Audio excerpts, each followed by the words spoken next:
Начиная с конца марта этого года автомобилисты 203-го микрорайона столкнулись с пробками. Проблема этому – строительство новой четырехполосной дороги по улице Ефимова. Вопрос назревал давно, так как район динамично развивается. Общая протяженность строительства составляет 400 метров. По окончанию строительства появятся как тротуары с бордюрами, так и велодорожки. На данный момент проводятся подготовительные работы, а также работы по устройству основания и щебня, а также работы по устройству траншеи для укладки водопропускных труб и водоотводных лотков, а также устройство опалубок, устройство самих водоотводных лотков ведется. Улица Ефимова служит связующей между 203-м микрорайоном и центром города.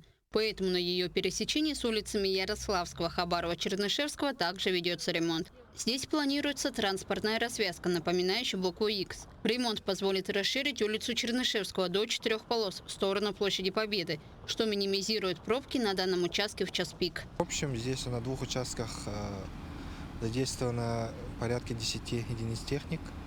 Это автогрейдеры, экскаваторы, погрузчики, катки, а также самосвалы.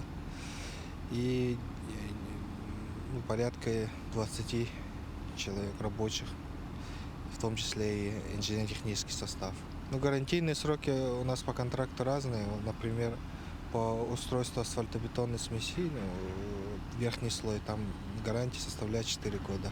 Несмотря на то, что сам 203-й микрорайон построен на песке, строительству дорог это не мешает, а даже наоборот помогает. По общим понятиям, из-за того, что микрорайон насыпной, сделан, грубо говоря, из песка, да, из насыпи сделан, там никаких влияний для устройства дороги это не влияет. Наоборот, даже лучше, чем в водонасыщенных грунтах.